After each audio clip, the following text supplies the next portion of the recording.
You think you know yourself, but you don't. Most people live their entire lives as strangers to themselves, completely unaware of the emotional forces driving every decision they make.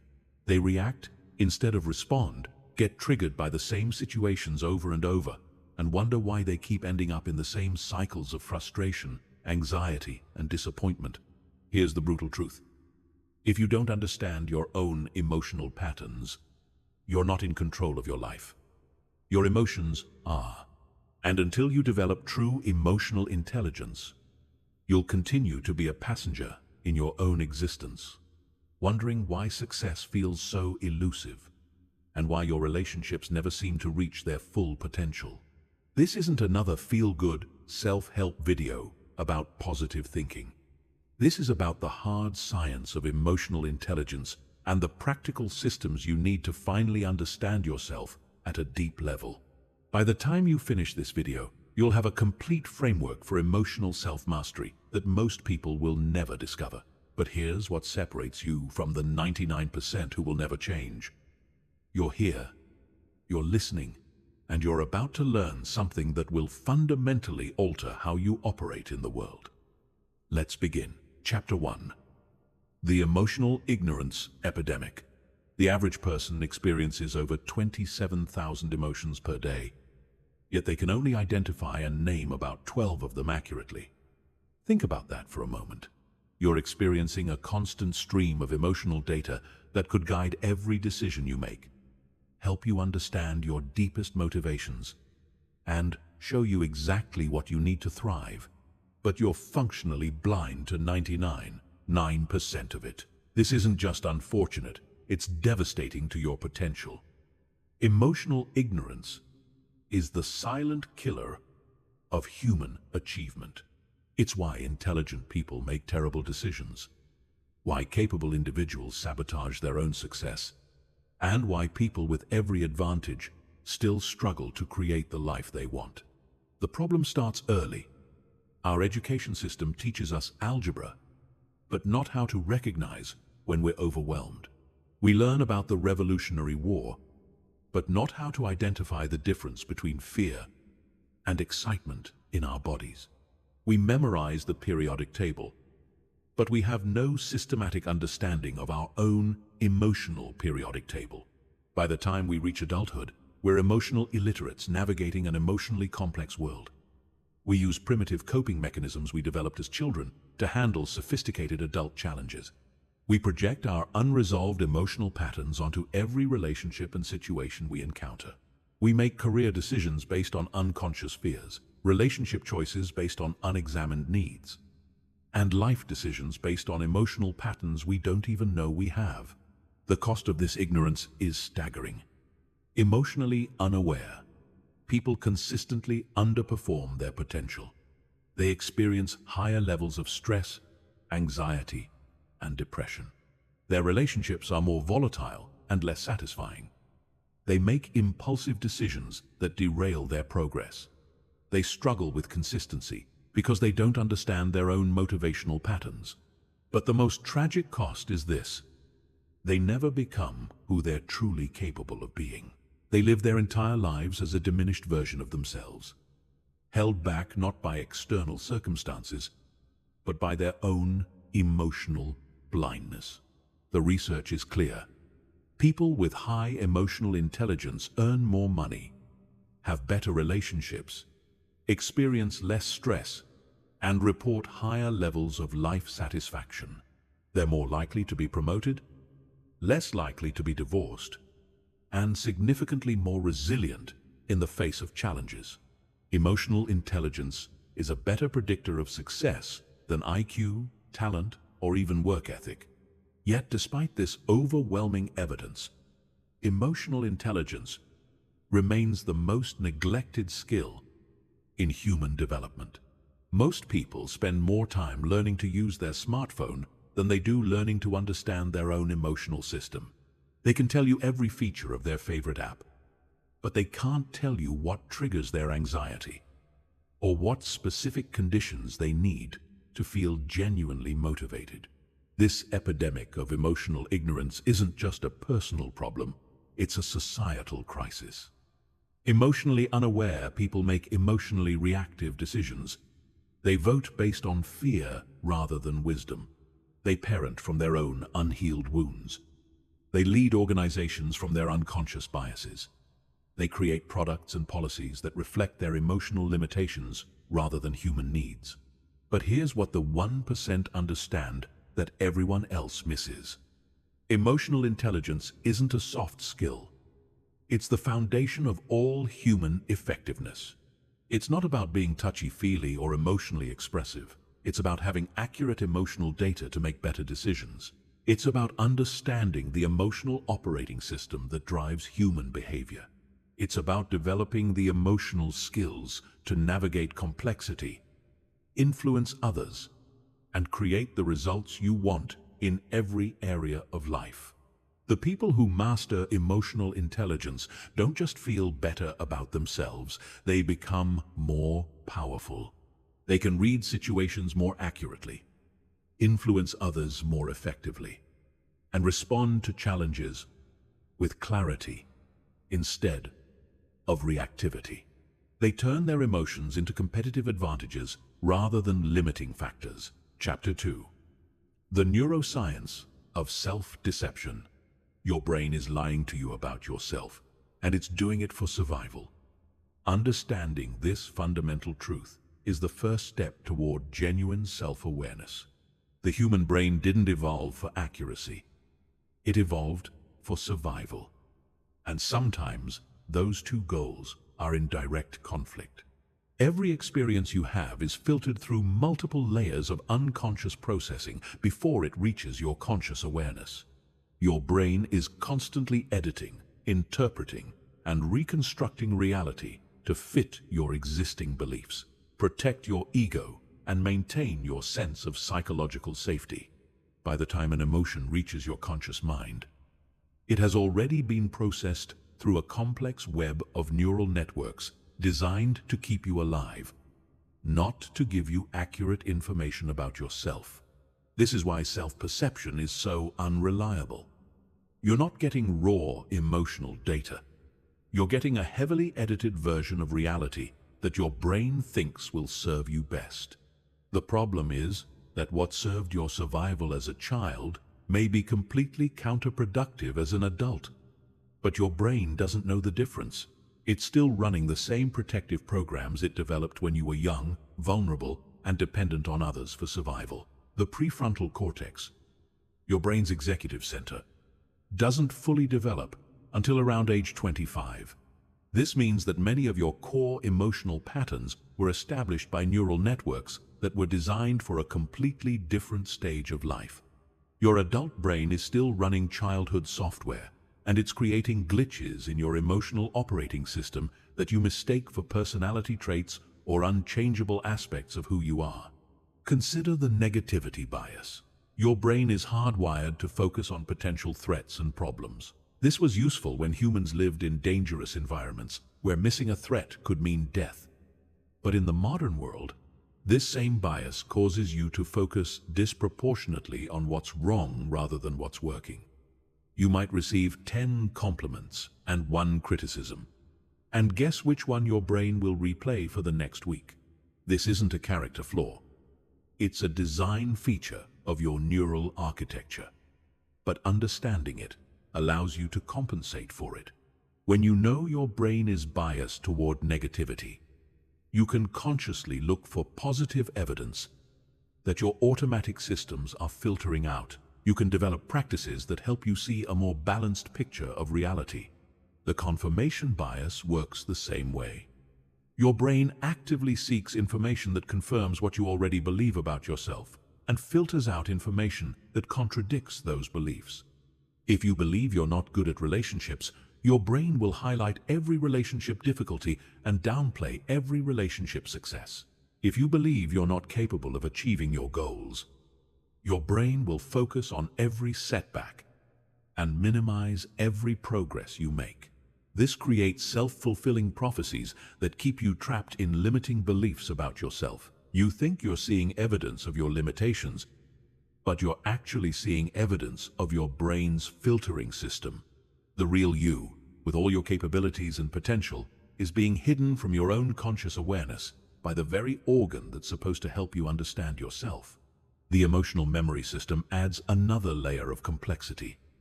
Your brain stores emotional patterns as implicit memories that can be triggered without you realizing it. A tone of voice, a facial expression, or even a particular smell can activate an emotional state from your past without you making any conscious connection. You might find yourself feeling anxious or angry or sad and have no idea why, because the trigger was processed below the level of conscious awareness. These implicit emotional memories don't fade over time the way explicit memories do. They remain as vivid and powerful as the day they were created. This means you might be responding to current situations with emotional intensity that belongs to events from years or even decades ago. You're not responding to what's actually happening now. You're responding to the echoes of what happened then. The default mode network is perhaps the most important brain system that most people know nothing about. This is the network that becomes active when your mind is at rest, and it's responsible for most of your self-referential thinking. The problem is that the default mode network has a negative bias. When left to its own devices, it tends to focus on problems, regrets, and worries. This is why your mind automatically goes to negative places when you're not actively focused on something else. It's not because you're a negative person. It's because your default neural programming is designed to scan for potential problems. But most people don't know this, so they assume their negative self-talk represents accurate self-perception. Understanding these neural realities doesn't make you a victim of your brain. It makes you the conscious programmer of your own mental software. Once you know how these systems work, you can develop specific practices to work with them rather than against them. You can learn to recognize when your brain is filtering information in ways that don't serve you. And you can develop skills to access more accurate emotional data. The key insight is this: your spontaneous thoughts and feelings about yourself are not reliable sources of self-knowledge. They're the output of unconscious processing systems that are trying to protect you, not inform you. Real self-awareness requires learning to see past these automatic patterns and developing more sophisticated ways of understanding your own emotional landscape. Chapter 3. The 5 Pillars of True Emotional Intelligence. Real emotional intelligence isn't about being nice or managing your emotions so you don't upset others. It's about developing 5 core competencies that give you mastery over the emotional dimensions of life. Most people never develop these competencies because they don't understand what they are or how they work together to create emotional mastery. The first pillar is emotional accuracy. This is your ability to identify exactly what you're feeling when you're feeling it. It sounds simple, but it's incredibly sophisticated. Most people operate with an emotional vocabulary of about 12 words. Happy, sad, angry, scared, excited, tired, stressed, frustrated, annoyed, disappointed, worried, and fine. That's like trying to be a professional painter with only 12 colors. Real emotional accuracy requires developing a nuanced emotional vocabulary that allows you to distinguish between similar but distinct emotional states. The difference between irritation, frustration, and rage. The difference between nervousness, anxiety, and panic. The difference between contentment, satisfaction, and joy. These aren't just semantic distinctions.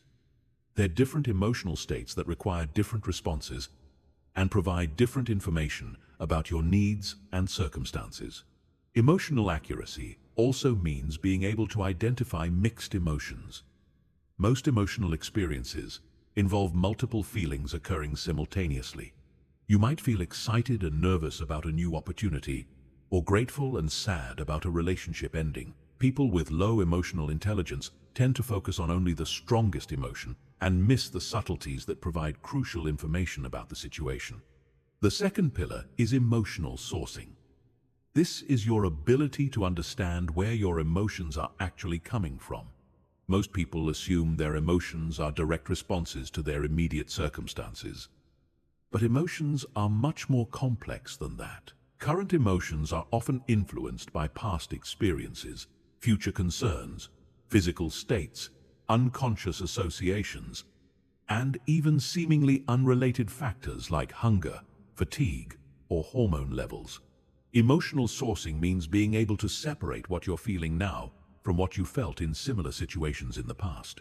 It means recognizing when your emotional response is disproportionate to the current situation because it's being amplified by unresolved emotions from previous experiences.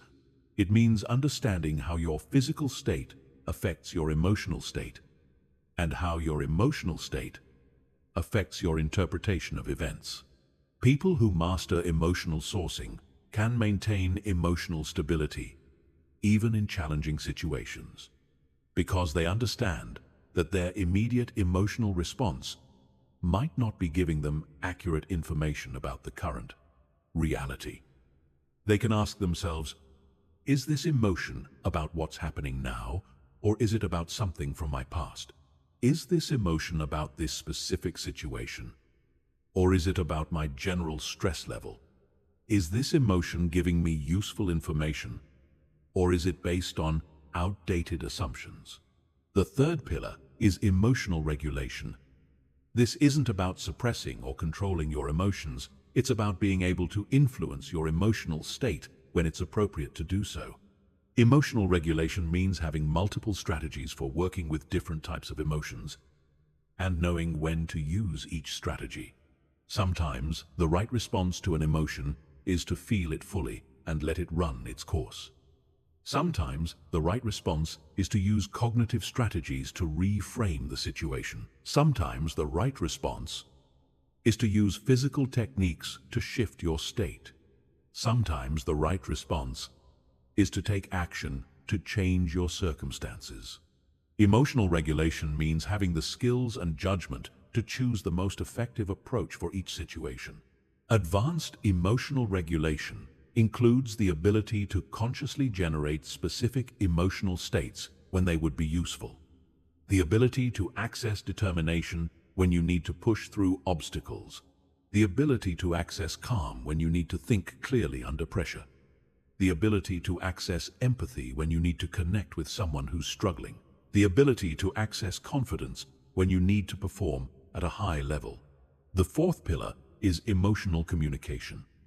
This is your ability to express your emotions in ways that create understanding rather than conflict, connection rather than distance.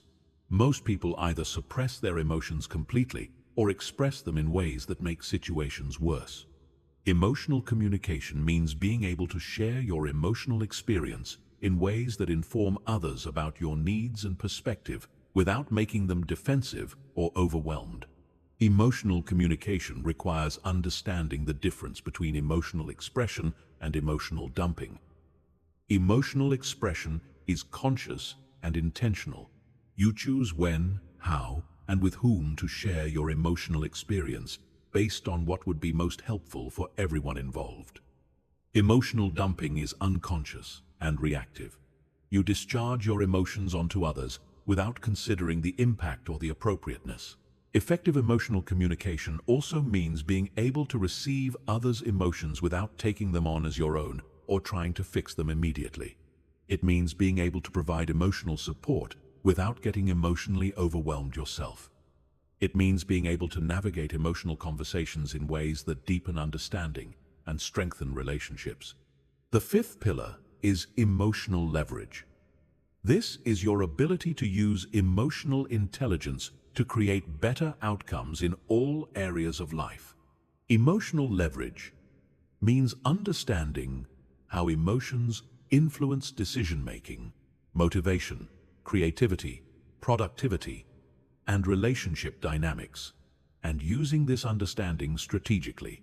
People with high emotional leverage know how to create emotional environments that support their goals.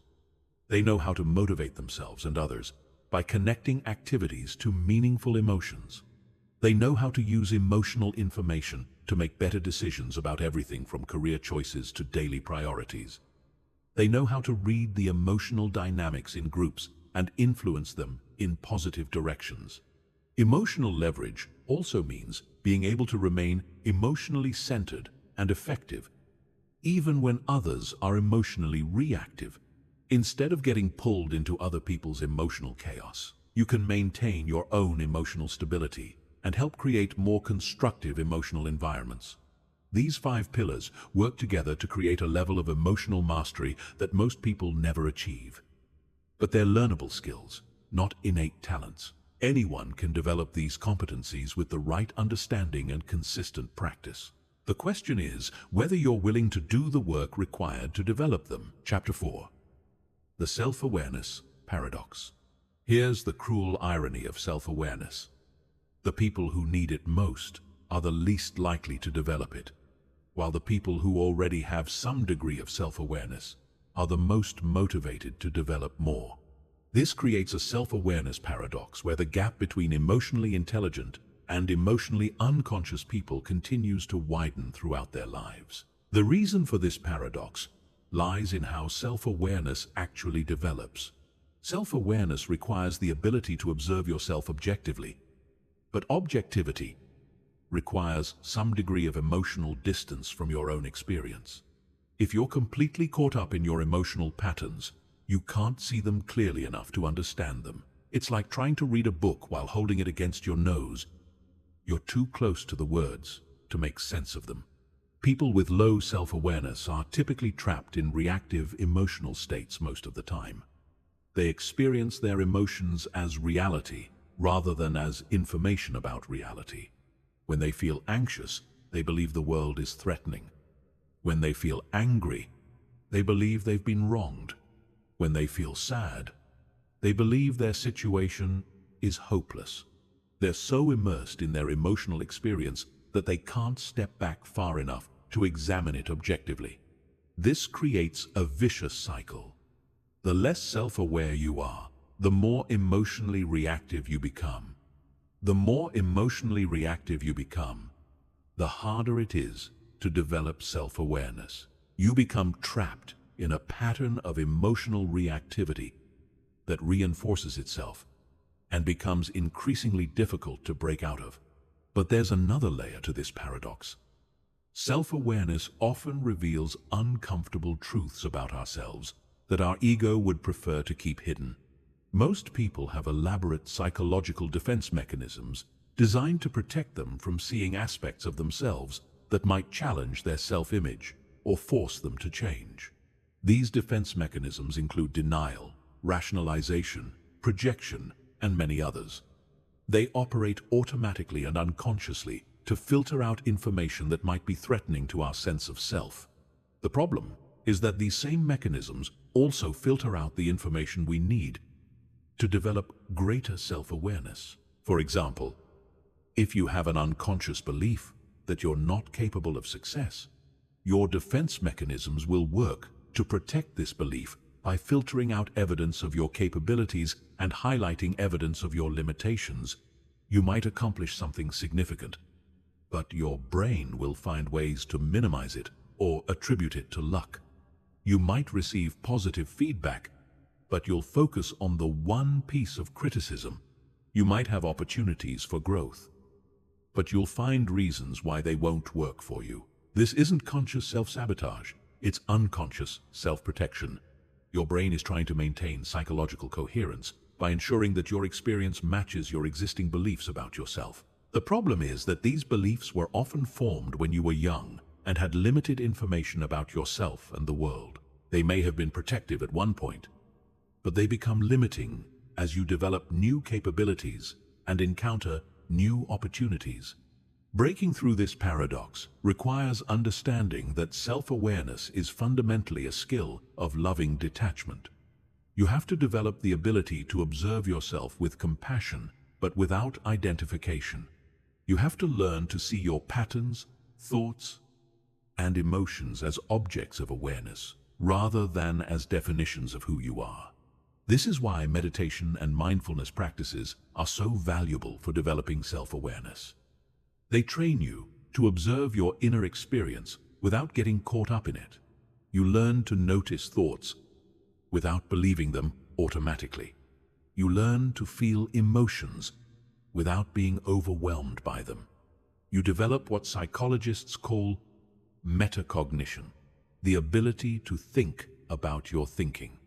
But here's what most people miss about developing self-awareness.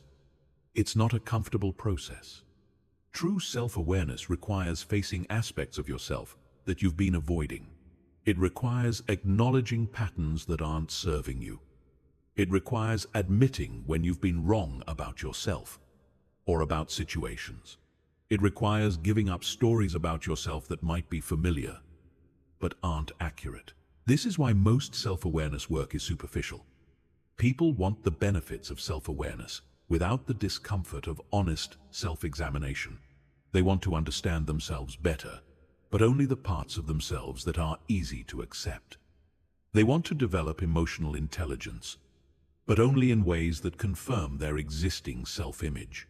Real self-awareness work requires what Carl Jung called shadow work, the willingness to examine and integrate the parts of yourself that you've disowned or denied.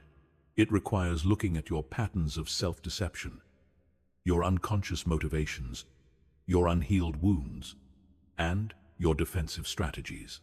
It requires acknowledging both your capabilities that you've been underestimating and your limitations that you've been denying.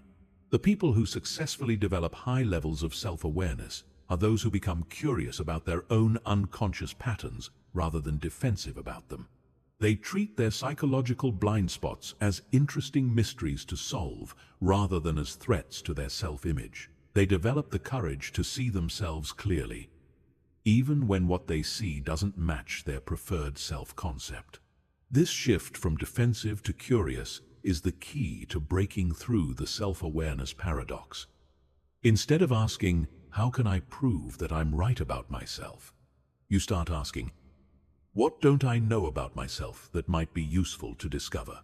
Instead of protecting your self-image, you start investigating your actual patterns of thinking, feeling, and behaving.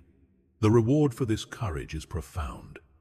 People with genuine self-awareness have access to much more of their potential because they're not spending energy maintaining false beliefs about themselves. They make better decisions because they have more accurate information about their own motivations, capabilities, and limitations. They have more satisfying relationships because they understand their own patterns and can take responsibility for their impact on others. But perhaps most importantly, they develop an unshakable confidence that comes from knowing themselves accurately rather than from maintaining illusions about themselves. This is the kind of confidence that doesn't depend on external validation because it's based on honest self-knowledge rather than on wishful thinking. Chapter 5. The Emotional Mapping System. Most people navigate their emotional landscape like they're walking through a foreign city without a map. They have no systematic way to understand their emotional patterns, no reliable method for predicting their emotional responses, and no clear framework for making sense of their emotional experience. This is why they keep getting lost in the same emotional territories over and over again. The solution is to develop what I call an emotional mapping system, a comprehensive framework for understanding your unique emotional patterns, triggers, needs, and responses. Just like a geographical map shows you the terrain, landmarks, and pathways of a physical location, an emotional map shows you the terrain, landmarks, and pathways of your inner emotional world. Creating your emotional map starts with identifying your core emotional patterns. These are the recurring emotional themes that show up in different areas of your life. Most people have 3 to 5 core emotional patterns that account for the majority of their emotional experience. These patterns were typically established early in life and continue to operate largely below conscious awareness. For example, one of your core patterns might be emotional overwhelm in the face of multiple demands. This pattern might show up when you have too many work projects, too many social commitments, or too many personal responsibilities. The specific triggers might be different, but the underlying emotional response is the same. You feel overwhelmed, scattered, and unable to prioritize effectively. Another core pattern might be emotional withdrawal when criticized or judged. This pattern might show up in romantic relationships, work situations, or social contexts. Whenever you perceive criticism or judgment, you might automatically shut down emotionally, become defensive, or withdraw from the interaction. Again, the specific contexts might vary, but the emotional response pattern is consistent. Identifying these patterns requires careful observation of your emotional experience over time. You need to start paying attention not just to what you're feeling, but when you're feeling it, what triggers it, how it develops, and how it resolves. This is detective work, and it requires patience and objectivity. The most effective way to do this is through systematic emotional tracking. For at least 2 weeks, document your significant emotional experiences each day. Note what you were feeling, what was happening when you felt it, what thoughts you were having, what physical sensations you noticed, and how you responded. Look for patterns across different situations and contexts. Most people discover that their emotional life is much more predictable than they realized. They tend to have similar emotional responses to similar types of situations. They tend to get triggered by the same kinds of interactions. They tend to have the same emotional needs in different contexts. Recognizing these patterns is the first step toward being able to work with them more skillfully. Once you've identified your core emotional patterns, the next step is to map your emotional triggers. These are the specific situations, interactions, or circumstances that tend to activate your strongest emotional responses. Understanding your triggers allows you to anticipate and prepare for situations that might be emotionally challenging. But here's what most people miss. Triggers aren't random. They're connected to your fundamental emotional needs and fears. If you have a need for autonomy, you'll be triggered by situations where you feel controlled or micromanaged. If you have a fear of abandonment, you'll be triggered by situations where you perceive rejection or distance. If you have a need for recognition, you'll be triggered by situations where you feel ignored or undervalued. Mapping your triggers means understanding not just what triggers you, but why it triggers you. What need is being threatened? What fear is being activated? What value is being violated? This deeper understanding allows you to respond to triggers more skillfully rather than just reacting automatically. The third component of emotional mapping is identifying your emotional resources. These are the internal and external factors that help you maintain emotional stability and resilience. Internal resources might include specific thought patterns, breathing techniques, or visualization practices that help you stay centered.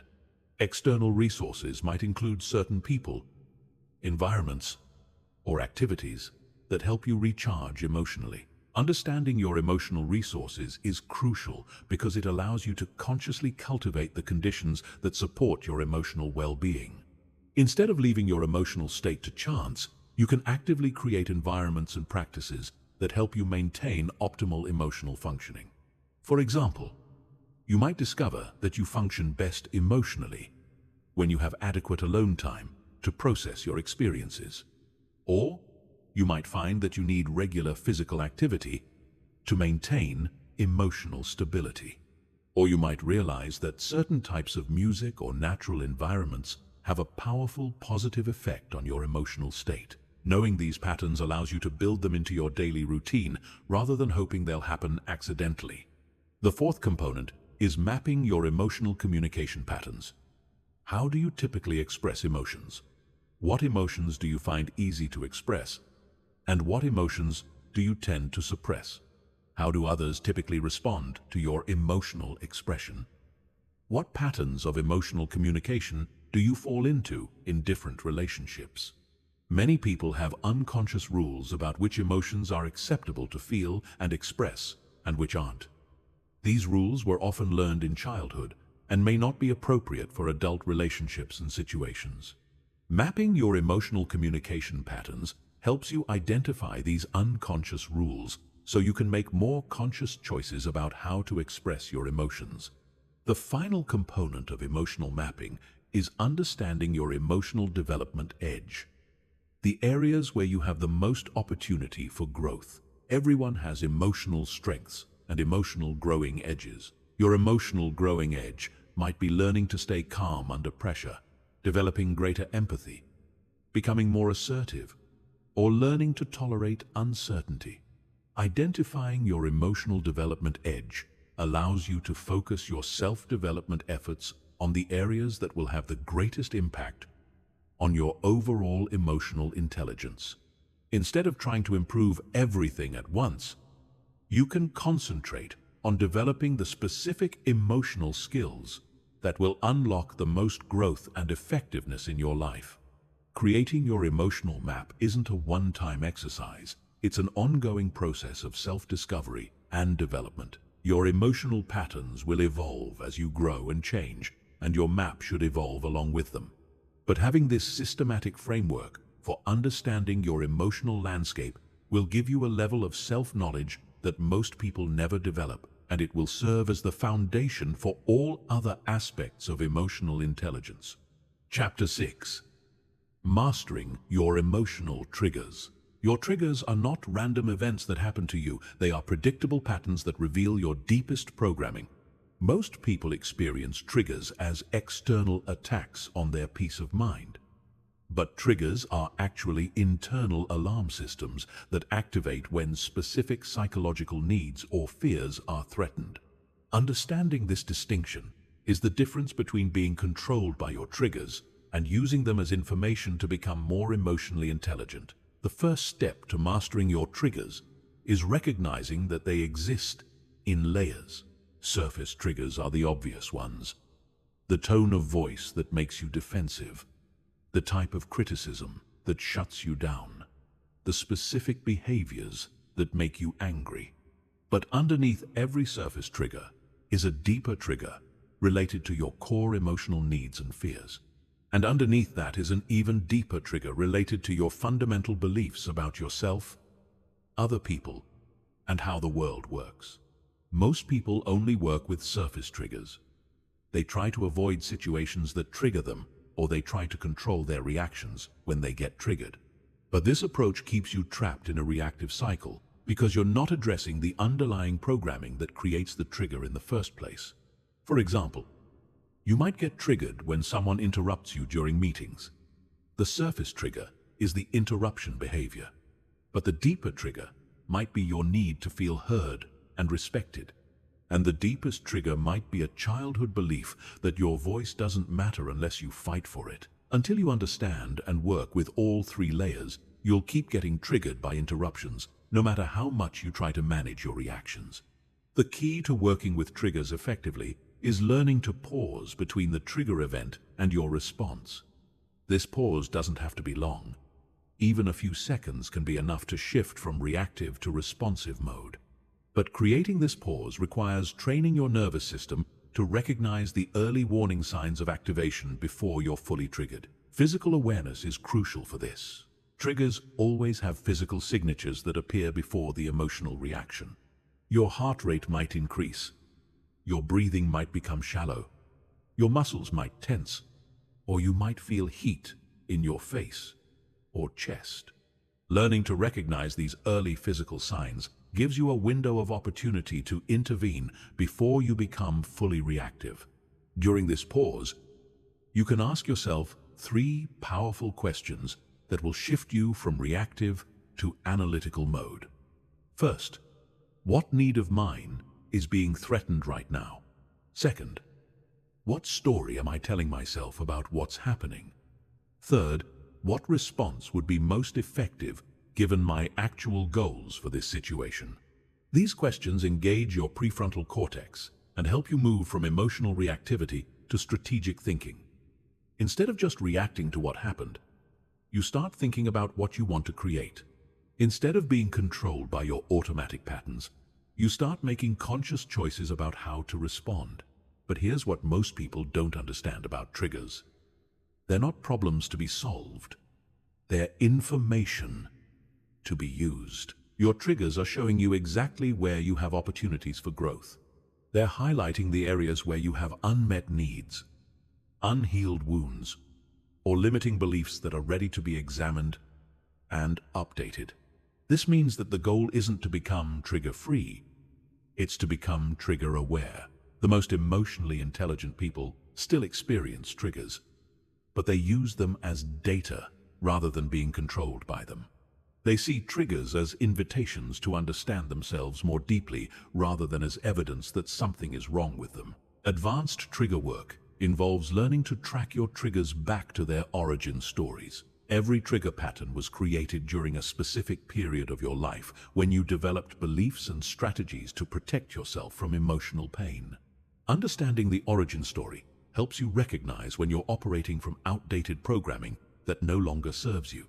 For instance, if you get triggered by any form of criticism, you might trace this back to a childhood where criticism was associated with withdrawal of love or threats to your safety.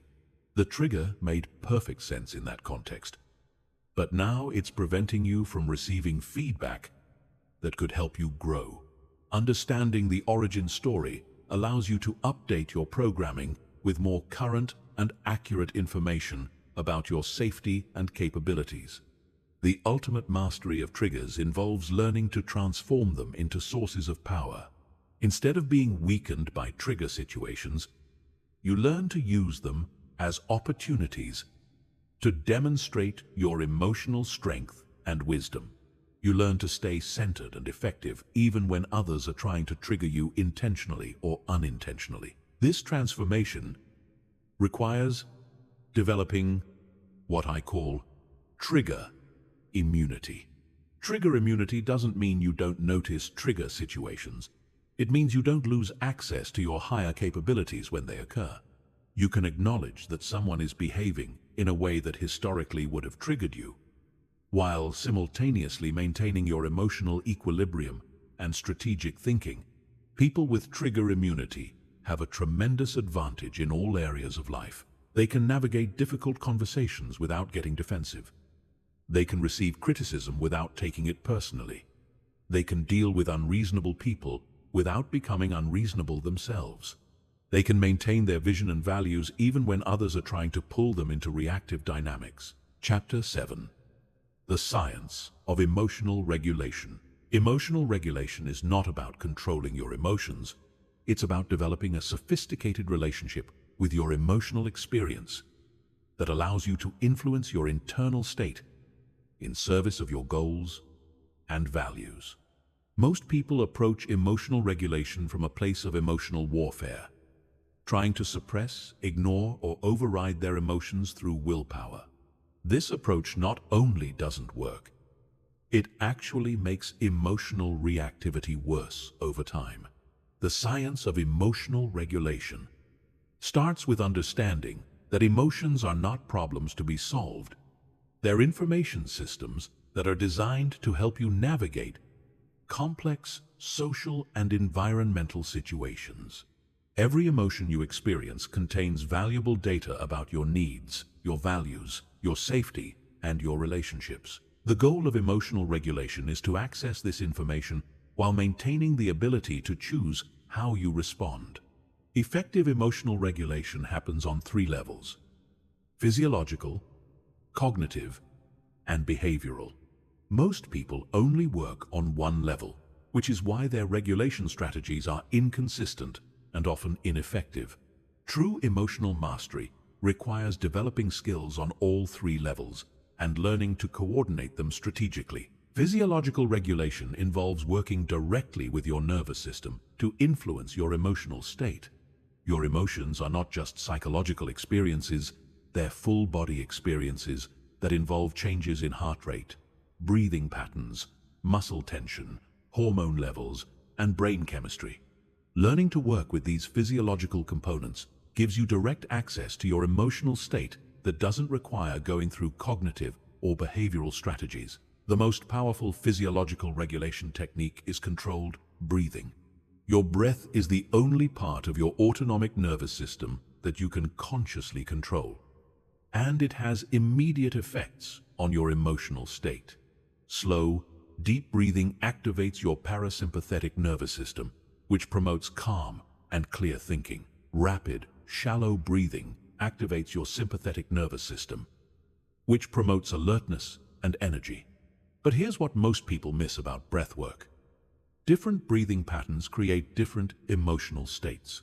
If you want to generate calm, use extended exhales. Breathe in for 4 counts and out for 8 counts. If you want to generate energy and focus, use balanced breathing. Breathe in for 4 counts and out for 4 counts. If you want to generate confidence and determination, use power breathing. Breathe in forcefully and exhale with control. Progressive muscle relaxation is another powerful physiological tool. Emotions create specific patterns of muscle tension throughout your body. Learning to consciously release this tension helps discharge the emotional energy and return your body to a state of equilibrium. The key is to tense and release muscle groups systematically, starting with your feet and working up to your head. Cognitive regulation involves working with your thoughts and interpretations to influence your emotional experience. Your emotions are not direct responses to events. They're responses to your interpretation of events. The same situation can create completely different emotional responses depending on how you think about it. Learning to consciously direct your interpretation process gives you tremendous influence over your emotional experience. The most effective cognitive regulation strategy is perspective flexibility. Instead of getting locked into one way of thinking about a situation, you learn to consciously generate multiple perspectives and choose the one that serves you best.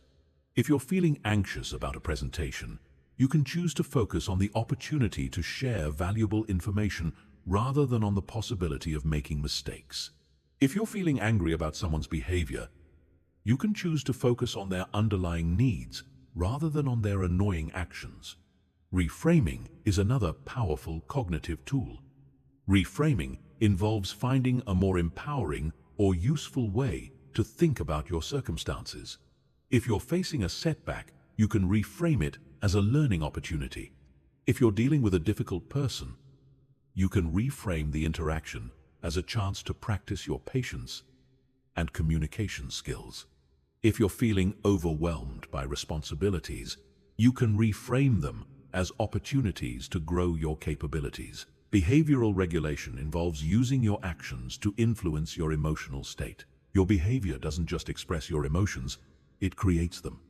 Standing tall and speaking confidently can generate feelings of confidence. Smiling can generate feelings of happiness. Moving your body can generate feelings of energy and motivation.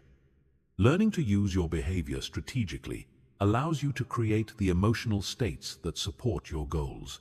Physical movement is one of the most underutilized emotional regulation tools.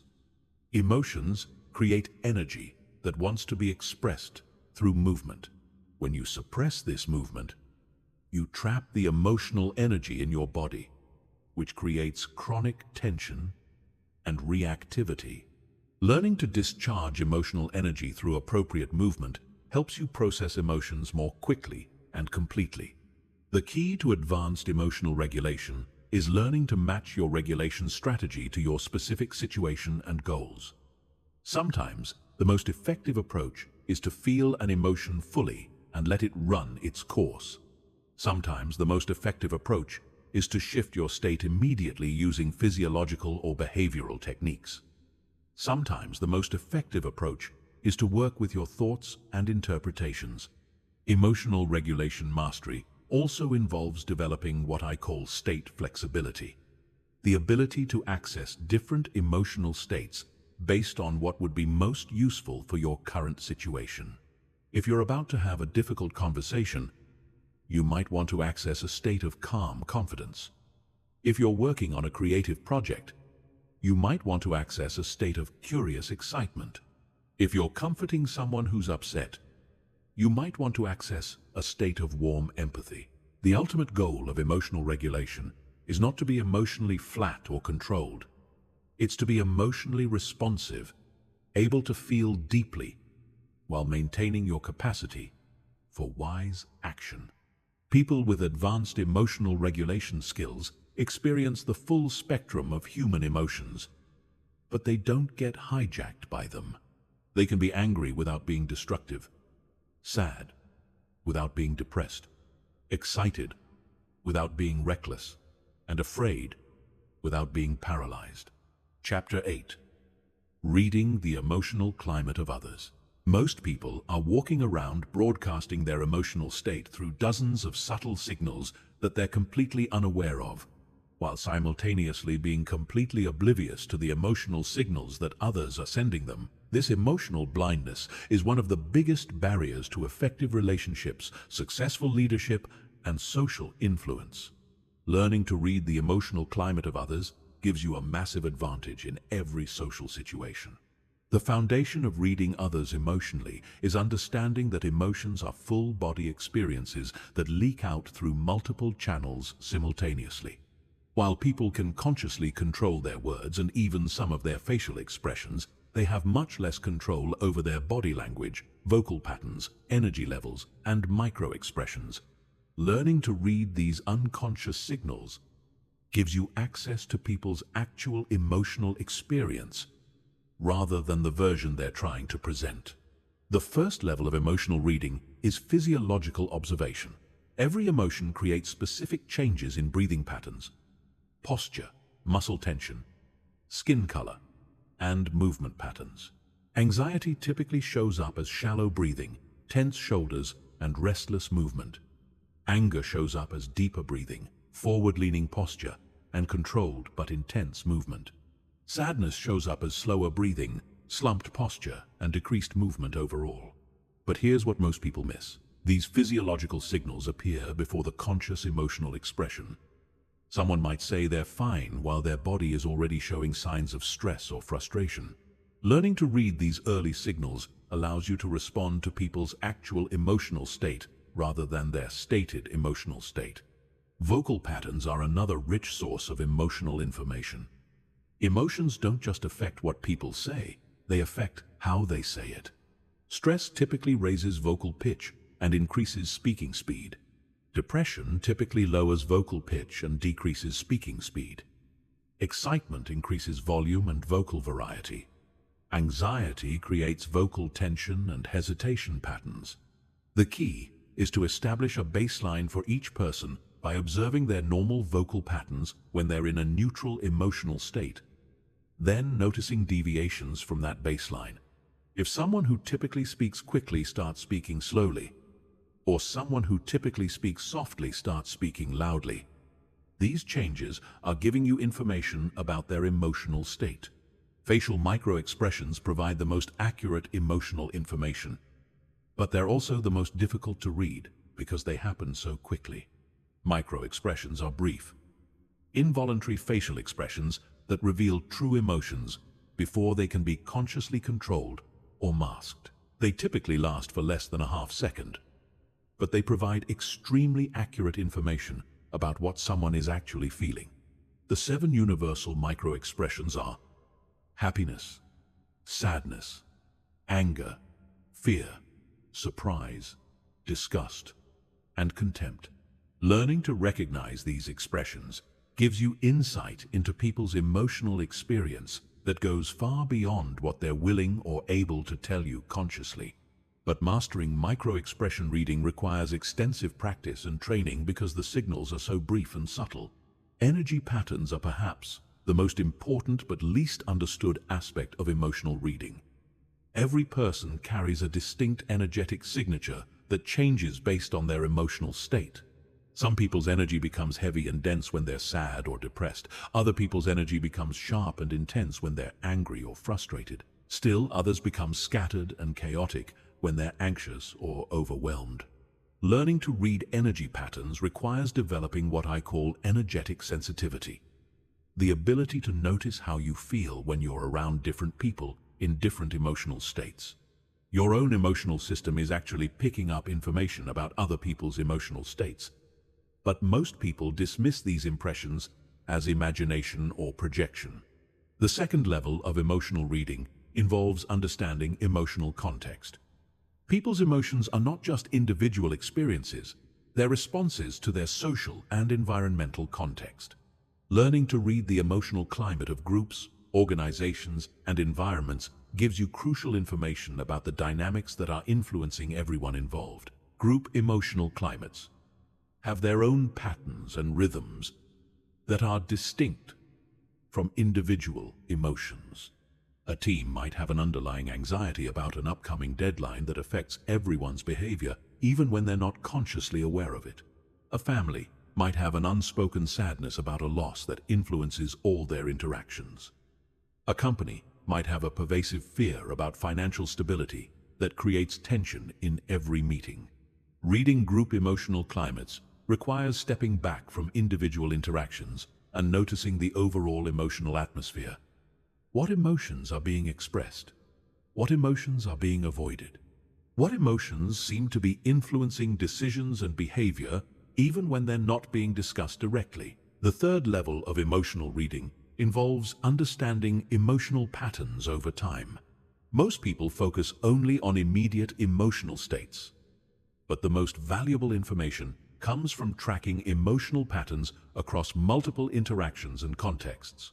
Someone might consistently become defensive when certain topics are raised, or consistently become energized when discussing specific projects, or consistently become withdrawn in particular social situations. These emotional patterns reveal people's core motivations, fears, values, and needs much more accurately than any single emotional expression. Understanding someone's emotional patterns allows you to predict how they're likely to respond in different situations and adjust your approach accordingly.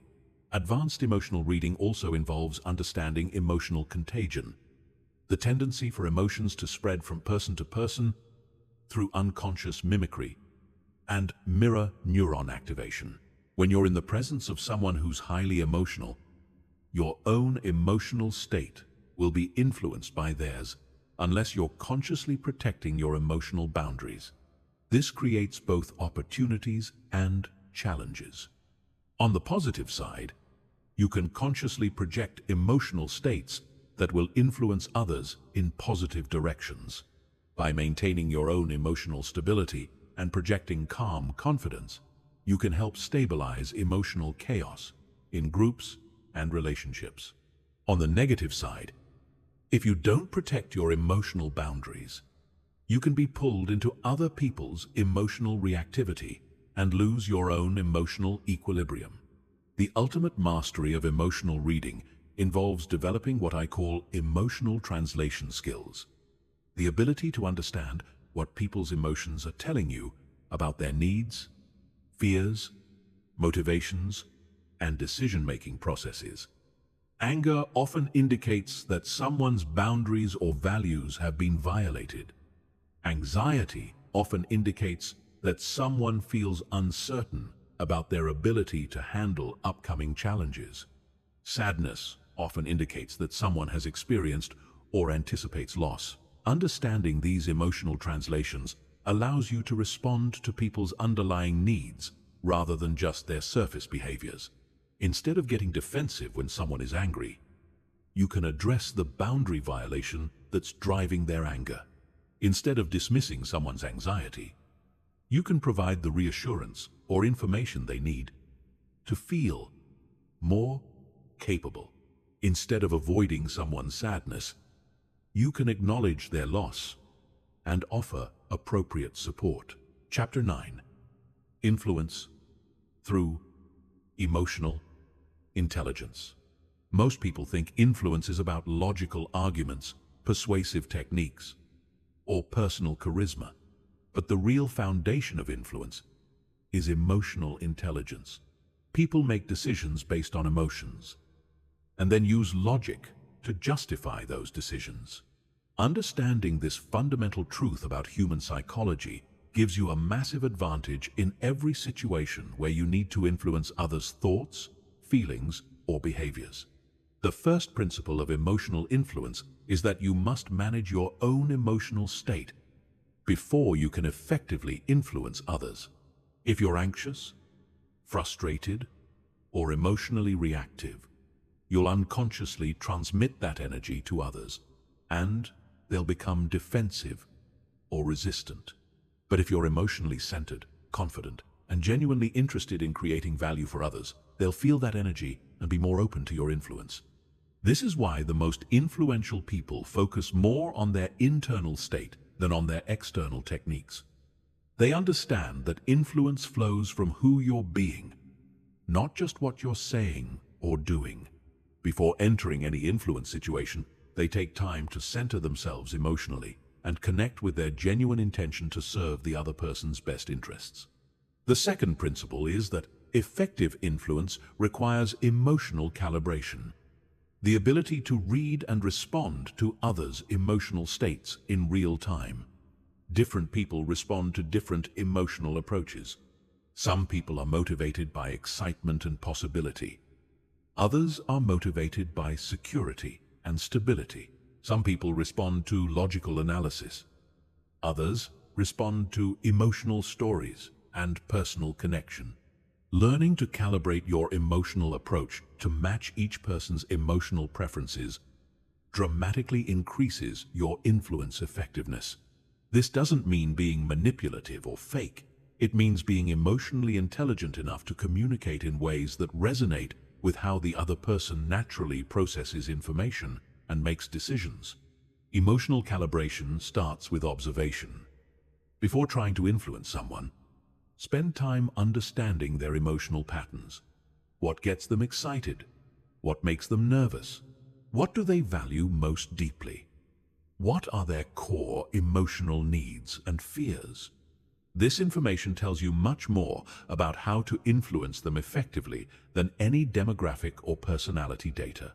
The third principle is that people resist being influenced when they feel like their autonomy is being threatened. But they embrace influence when they feel like their needs are being understood and addressed. This means that the most effective influence approach is to help people get what they want, rather than trying to get them to do what you want. This requires a fundamental shift in how you think about influence. Instead of asking, "How can I get them to do what I want?" you ask, "What do they want? And how can I help them get it in a way that also serves my goals?" This approach creates win-win scenarios that feel good to everyone involved and creates long-term relationship value. The fourth principle is that emotional influence works through connection, not coercion. People are influenced by those they trust, respect, and feel understood by. Building this kind of emotional connection requires genuine interest in the other person's experience, empathy for their situation, and authenticity in your interactions with them.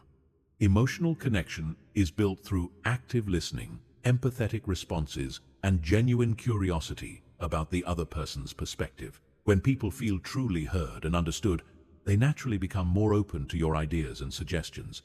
But this must be genuine.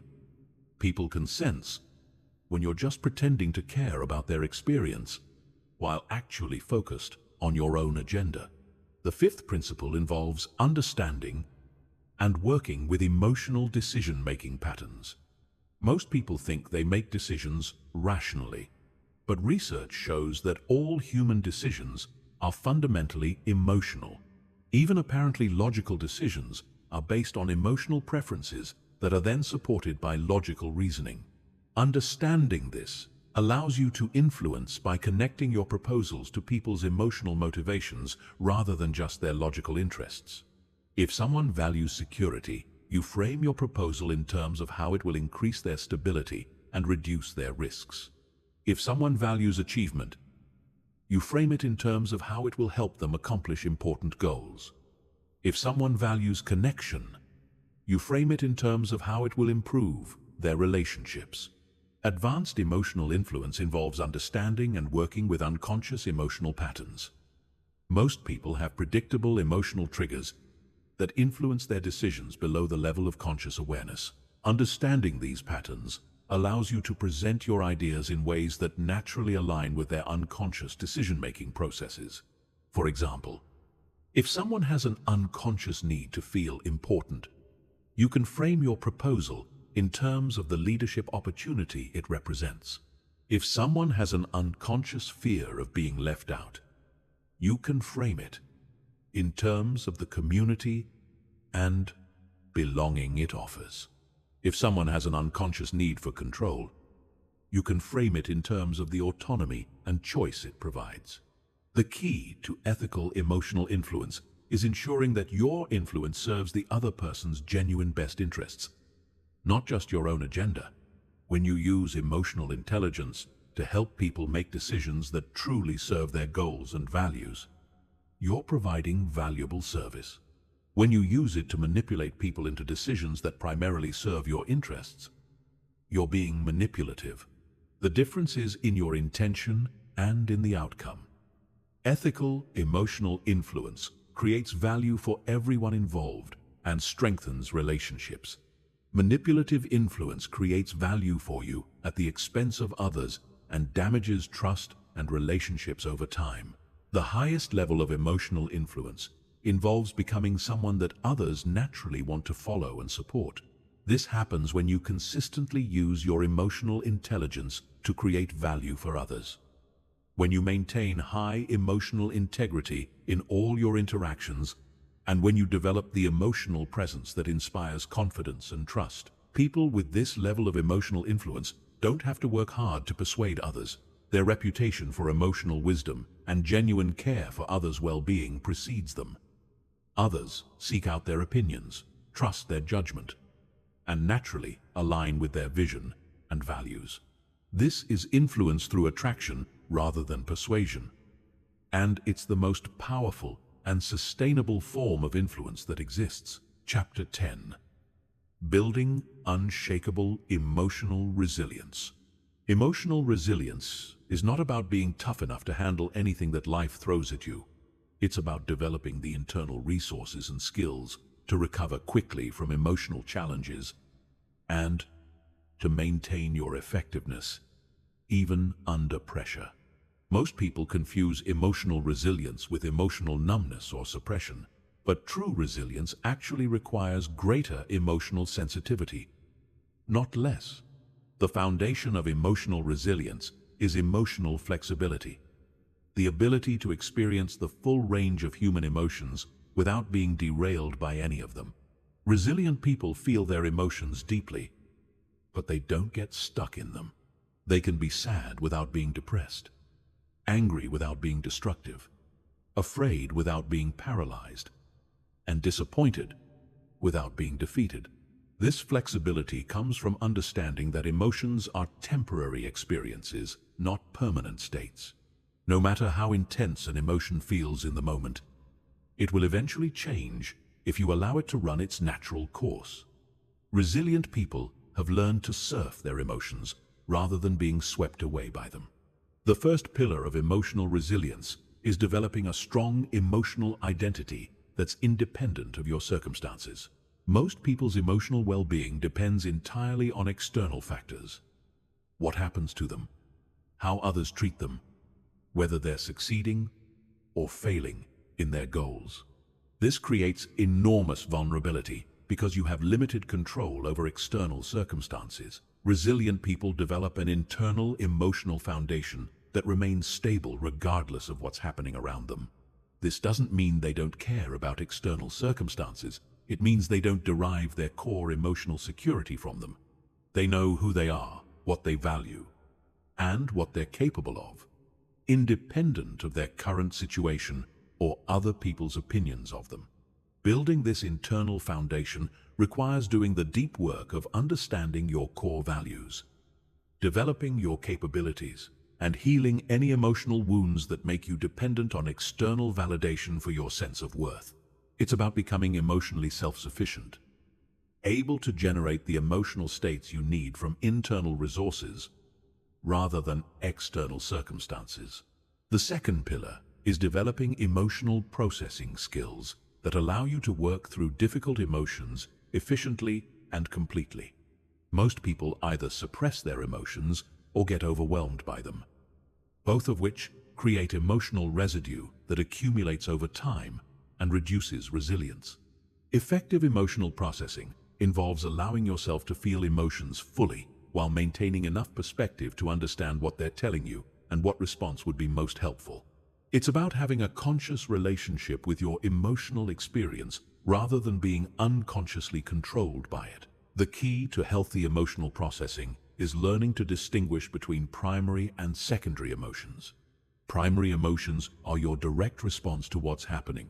Fear about a real threat, sadness about a real loss, anger about a real violation. Secondary emotions are your response to your primary emotions. Feeling guilty about being angry, feeling ashamed about being afraid, feeling anxious about being sad. Most emotional suffering comes from secondary emotions rather than primary emotions. Primary emotions are usually relatively brief and contain useful information about your situation. Secondary emotions can last indefinitely and create suffering without providing useful information. Learning to recognize and release secondary emotions dramatically improves your emotional resilience. The third pillar is building emotional endurance through gradual exposure to emotional challenges. Like physical fitness, emotional resilience improves when you progressively challenge yourself with manageable levels of emotional stress. This doesn't mean seeking out trauma or unnecessary suffering. It means gradually expanding your capacity to handle emotional intensity. This can be as simple as having difficult conversations that you've been avoiding, taking calculated risks that stretch your comfort zone, or deliberately practicing emotional regulation skills in challenging situations. Each time you successfully navigate an emotional challenge, you build confidence in your ability to handle future challenges. The fourth pillar is developing a strong support system that provides both emotional connection and practical assistance during difficult times. Resilience is not a solo project. It's built through relationships with people who understand you, believe in you, and are willing to support you when you're struggling. But building a support system requires being willing to be vulnerable with others about your emotional experience. Many people are reluctant to reach out for support because they're afraid of being seen as weak or burdensome. But research shows that people who can ask for and receive emotional support recover from setbacks much faster than those who try to handle everything alone. The fifth pillar is maintaining physical practices that support emotional resilience. Your emotional state is intimately connected to your physical state. Regular exercise, adequate sleep, proper nutrition, and stress management practices all contribute to your ability to handle emotional challenges effectively.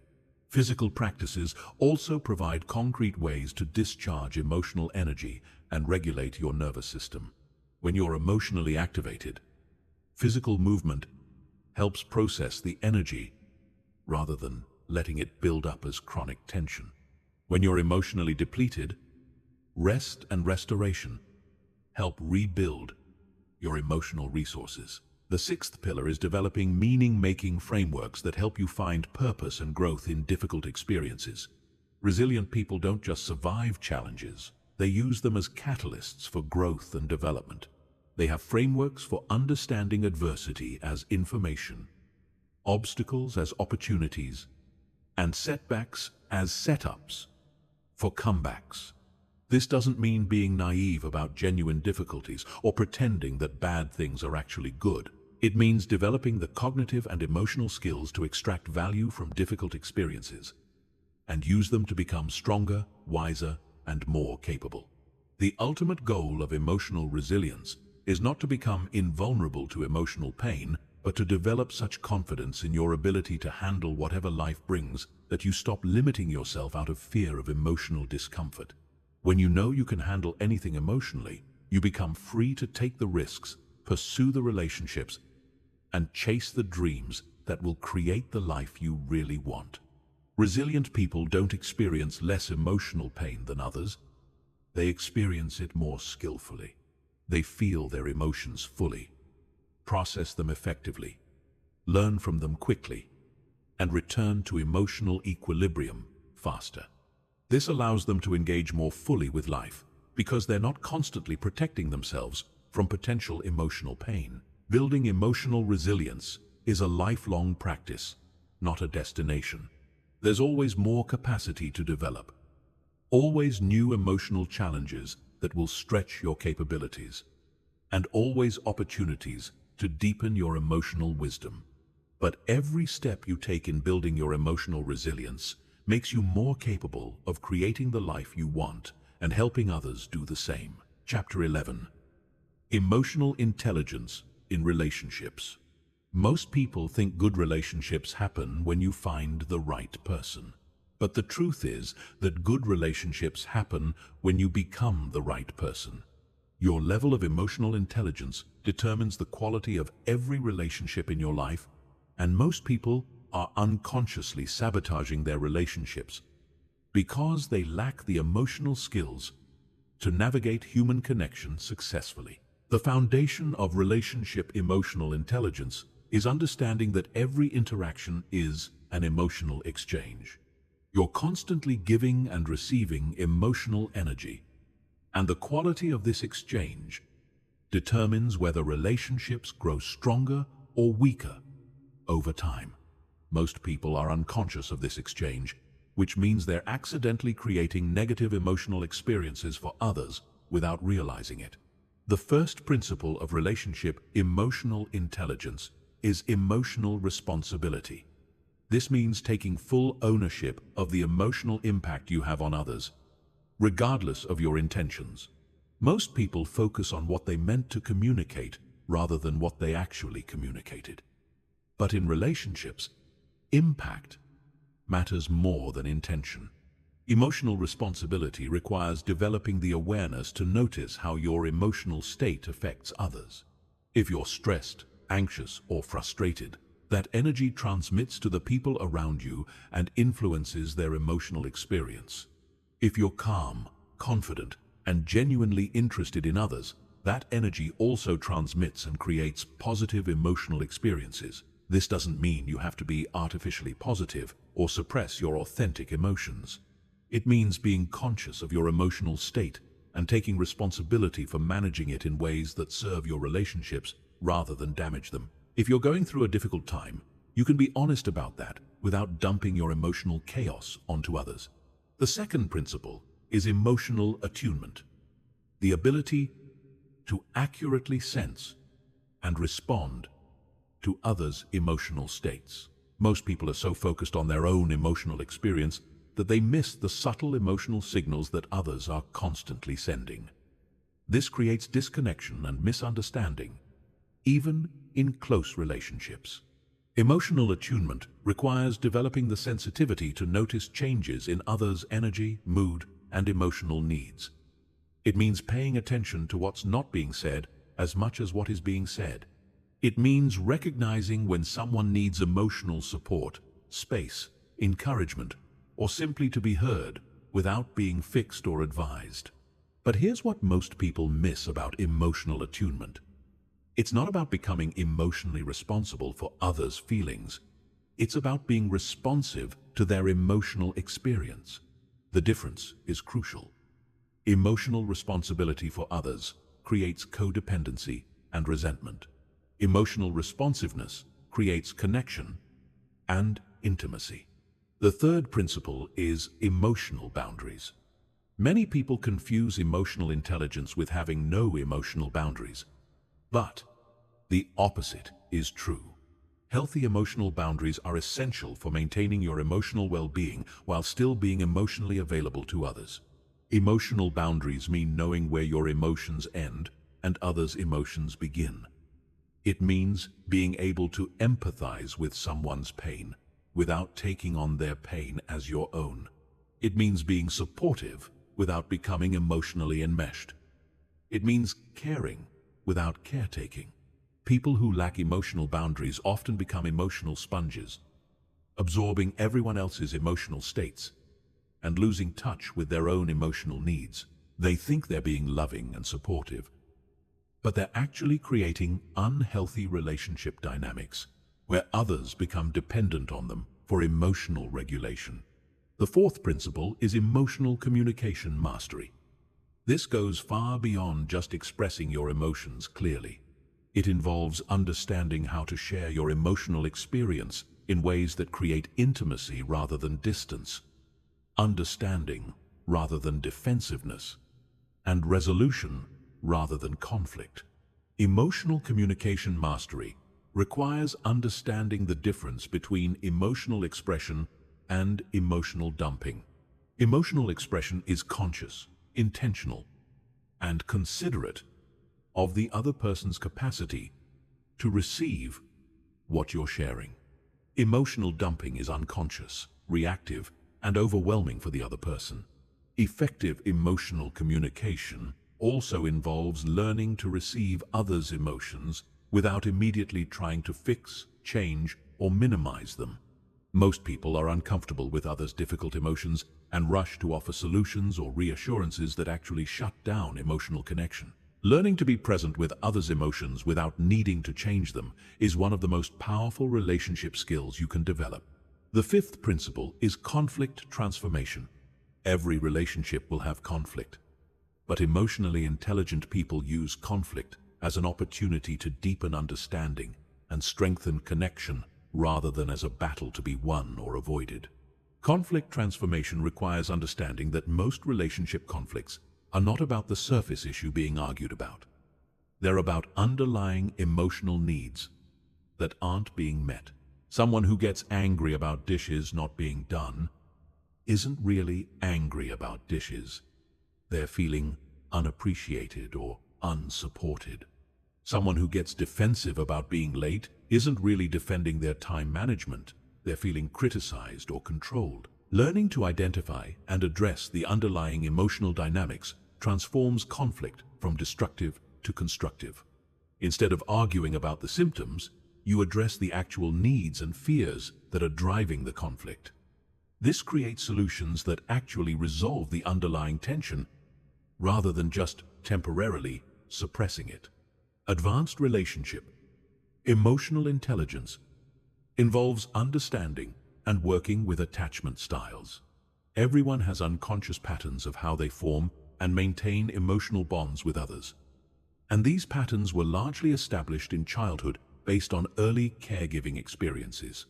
People with secure attachment styles find it relatively easy to form close relationships and maintain emotional intimacy. People with anxious attachment styles tend to worry about abandonment and may become clingy or demanding in relationships.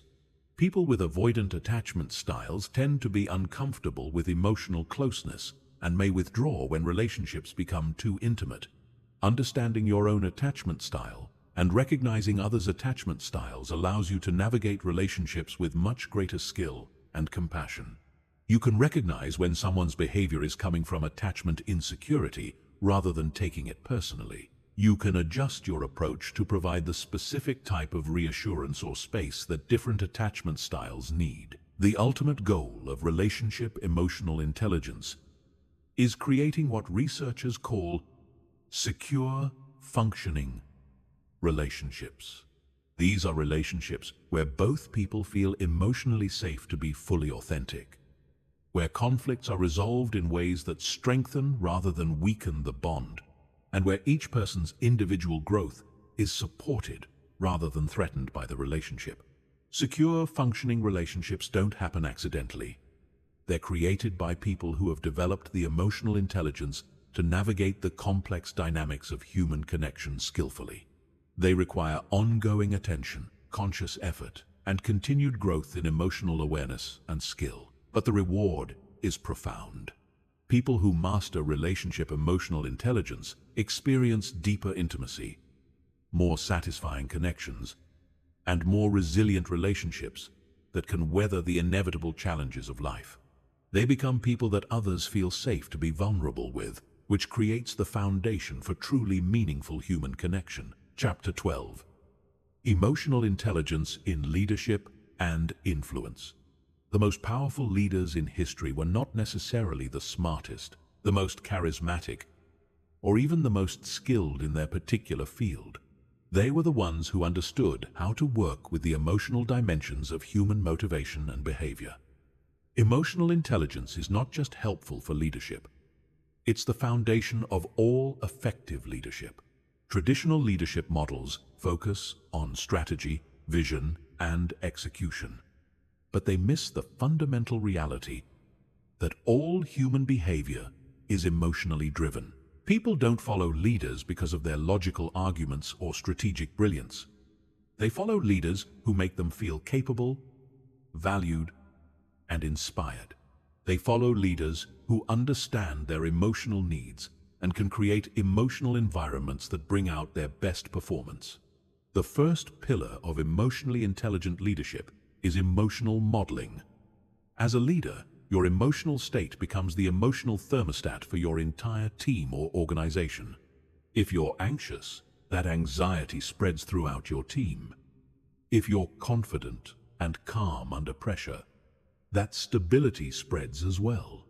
Most leaders are unconscious of this dynamic and accidentally create emotional climates that undermine their team's effectiveness. Emotional modeling requires developing the ability to consciously manage your own emotional state, not because you don't feel difficult emotions, but because you understand that your emotions have exponential impact on others. It means learning to process your own emotional challenges privately, rather than working through them publicly in ways that create anxiety or uncertainty for your team. But emotional modeling goes beyond just managing negative emotions. The most effective leaders actively cultivate and project the emotional states that they want to see in their team. If you want your team to be innovative, you model curiosity and creative risk-taking. If you want them to be resilient, you model calm confidence in the face of setbacks. If you want them to be collaborative, you model genuine interest in others' perspectives. The second pillar is emotional reading at scale. While individual emotional intelligence involves reading one person at a time, leadership emotional intelligence requires reading the emotional climate of groups, teams, and entire organizations. Groups have their own emotional patterns that are distinct from the sum of individual emotions. A team might have collective anxiety about an upcoming deadline, shared excitement about a new opportunity, or underlying resentment about a previous decision. These collective emotional states powerfully influence performance, decision-making, and collaboration. But most leaders are either unaware of them or don't know how to work with them effectively. Reading group emotional climates requires developing sensitivity to energy shifts, paying attention to what's not being said, noticing patterns in behavior and communication, and understanding how historical events continue to influence current emotional dynamics. It means recognizing that logical discussions often mask underlying emotional concerns that need to be addressed before real progress can be made. The third pillar is motivational emotional intelligence. Different people are motivated by different emotional experiences, and effective leaders learn to connect tasks and goals to the specific emotional rewards that motivate each individual. Some people are motivated by achievement and recognition. Others are motivated by connection and belonging.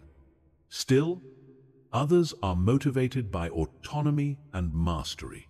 Generic motivational approaches fail because they assume everyone is motivated by the same emotional rewards.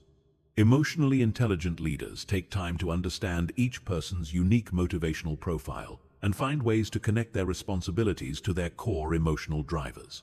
This requires moving beyond surface-level motivational techniques to understanding people's deeper emotional needs and values.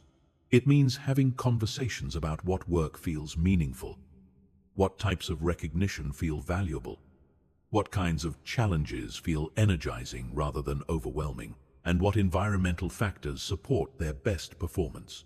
The fourth pillar is influence through emotional alignment. The most persuasive leaders don't try to convince people through logical arguments alone. They understand that people make decisions emotionally and then use logic to justify those decisions. Effective influence requires connecting your vision and goals to people's existing emotional motivations and values. This means learning to frame opportunities, challenges, and requests in terms of the emotional outcomes that matter to your audience. If you're working with someone who values security, you emphasize how your proposal reduces risk and increases stability. If you're working with someone who values growth, you emphasize the learning and development opportunities. If you're working with someone who values impact, you emphasize the meaningful difference they can make. Emotional alignment also requires understanding and working with resistance. When people resist your leadership or ideas, the resistance is usually emotional, not logical. They may have concerns about their capability, fears about change, or values that feel threatened by what you're proposing. Addressing the emotional source of resistance is much more effective than trying to overcome it with more logical arguments. The fifth pillar is creating psychologically safe environments where people can perform at their highest level.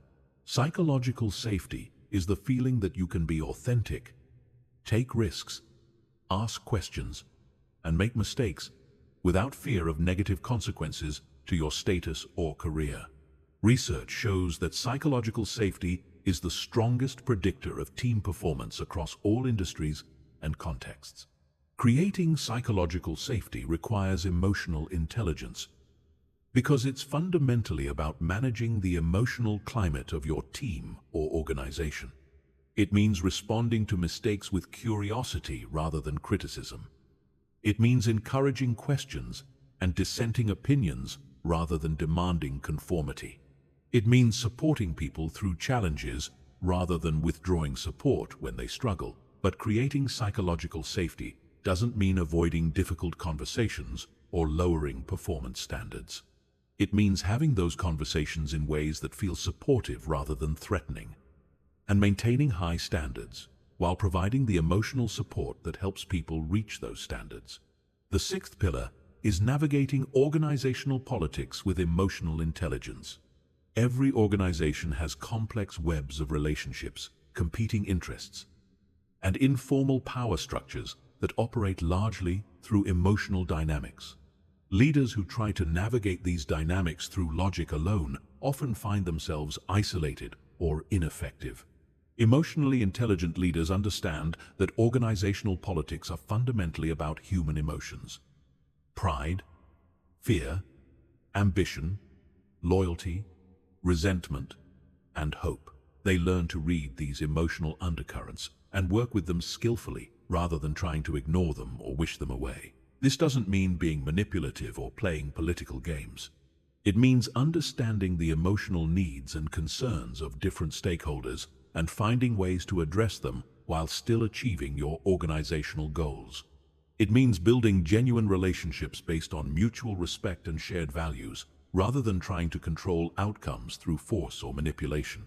The ultimate goal of emotionally intelligent leadership is creating environments where people consistently perform at their highest level because they feel emotionally supported, intellectually challenged, and personally valued.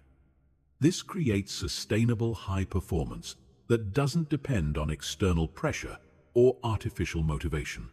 Leaders who master emotional intelligence don't have to work hard to get people to follow them. People naturally want to work for and with them because they feel better about themselves and their capabilities when they're in their presence. This is leadership through inspiration rather than intimidation. And it's the only type of leadership that creates lasting positive change. Chapter 13. Developing emotional intuition. Beyond the systematic skills of emotional intelligence lies something more subtle, but equally powerful.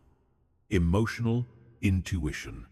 This is your ability to sense emotional information that exists below the threshold of conscious awareness, to pick up on patterns and dynamics that your logical mind hasn't yet processed, and to access wisdom about emotional situations that comes from deeper levels of perception than analytical thinking. Most people dismiss emotional intuition as unscientific or unreliable. But research shows that our unconscious mind processes emotional information much faster and more comprehensively than our conscious mind. Your brain is constantly picking up micro-expressions, vocal patterns, energy shifts, and contextual cues that provide rich information about emotional dynamics, but most of this processing happens below conscious awareness. Emotional intuition is your ability to access this unconscious processing and translate it into conscious understanding. It's the feeling you get that something is off in a conversation even when you can't identify exactly what it is. It's the sense that someone is struggling emotionally even when they're saying everything is fine. It's the recognition that a group dynamic is shifting even before the shift becomes obvious to everyone else. The first step in developing emotional intuition is learning to distinguish between intuitive information and emotional projection. Projection happens when you assume others are feeling what you're feeling, or when you interpret their behavior through the lens of your own emotional patterns. Intuition happens when you pick up actual information about others' emotional states that's independent of your own emotional experience. The key difference is that projection feels emotionally charged and personally relevant, while intuition feels neutral and informational. If you sense that someone is angry and it triggers your own anxiety or defensiveness, that's likely projection. If you sense that someone is angry and it feels like neutral information that allows you to respond more skillfully, that's likely intuition. Developing this distinction requires developing what I call emotional neutrality, the ability to perceive emotional information without becoming emotionally reactive to it. This doesn't mean becoming emotionally numb. It means developing enough emotional stability that you can sense what's happening emotionally around you without being pulled into reactive patterns. The second step is learning to recognize the physical signatures of emotional intuition. Intuitive information usually comes through subtle physical sensations, rather than through thoughts or logical analysis.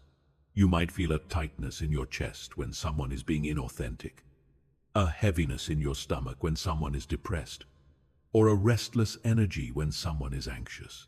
These physical sensations are your nervous system picking up and translating emotional information from your environment. Learning to recognize and interpret these signals requires developing body awareness and learning to trust physical information that doesn't have obvious logical explanations. But here's what most people miss about emotional intuition. It requires slowing down and creating space for subtle perception.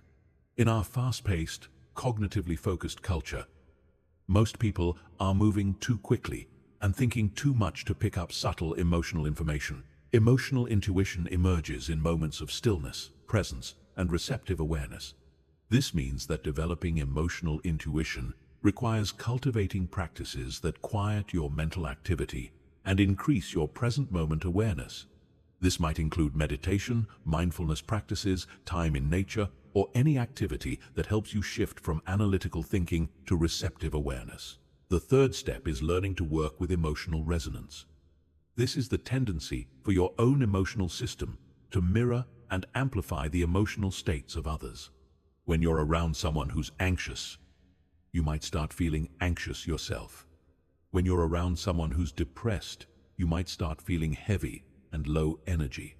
Most people try to avoid emotional resonance because it can be uncomfortable, but it's actually one of your most powerful sources of emotional information.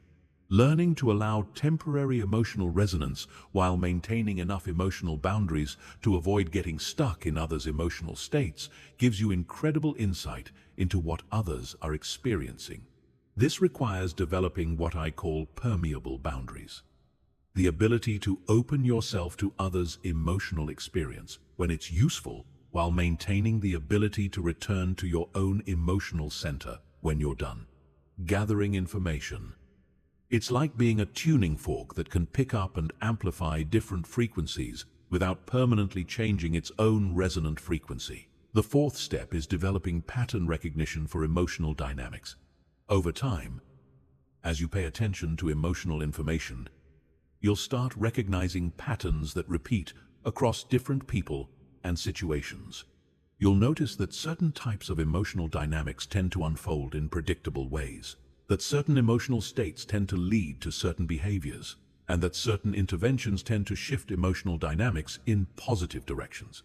This pattern recognition allows you to respond more skillfully to emotional situations because you can recognize what's happening and where it's likely to lead. Instead of just reacting to immediate emotional information, you can respond based on your understanding of how these patterns typically develop and resolve. Advanced emotional intuition involves learning to sense the emotional potential in situations.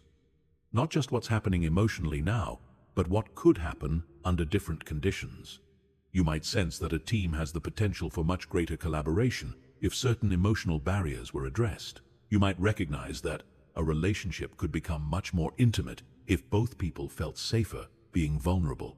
This requires developing what I call emotional imagination, the ability to envision how emotional dynamics could shift under different circumstances. This isn't wishful thinking or projection. It's based on understanding the emotional factors that are currently limiting potential and recognizing what might be possible if those factors changed. The ultimate goal of emotional intuition is not to become psychic or to read minds, but to develop such sensitivity to emotional information that you can navigate complex emotional situations with grace and effectiveness. It's about becoming someone who others feel understood by, who can sense what's needed in emotionally challenging moments, and who can help create emotional environments that bring out the best in everyone involved. Emotional intuition is both an art and a science. The science involves understanding how emotional information is transmitted and received. The art involves developing the sensitivity and wisdom to work with this information in ways that serve everyone's highest good. Together, they create a level of emotional mastery that transforms not only your own life, but your ability to positively influence the lives of others. Chapter 14. The Dark Side of Emotional Intelligence. Emotional intelligence is not inherently good or bad. It's a set of skills that can be used for constructive or destructive purposes. Just like physical strength can be used to help people or hurt them, emotional intelligence can be used to create positive outcomes or to manipulate and control others. Understanding the dark side of emotional intelligence is crucial for developing ethical emotional skills and protecting yourself from those who might use these skills against you. The first dark side pattern is emotional manipulation. People with high emotional intelligence understand how emotions influence behavior, and some use this knowledge to manipulate others into doing what they want, rather than what serves the other person's best interests. They know which emotional buttons to push to get specific responses, and they use this knowledge strategically for their own benefit. Emotional manipulation often looks like authentic emotional intelligence on the surface. The manipulator might seem empathetic, understanding, and emotionally supportive, but if you pay attention to the outcomes, you'll notice that interactions consistently benefit the manipulator more than they benefit you. They use emotional connection to gain trust, then leverage that trust to get what they want. The key to recognizing emotional manipulation is paying attention to how you feel during and after interactions with someone. Authentic emotional intelligence creates mutual benefit and leaves everyone feeling better about themselves and the relationship. Emotional manipulation creates one-sided benefit and often leaves you feeling confused, depleted, or subtly coerced. The second dark side pattern is emotional exploitation. This happens when someone uses their emotional intelligence to identify and exploit others' emotional vulnerabilities.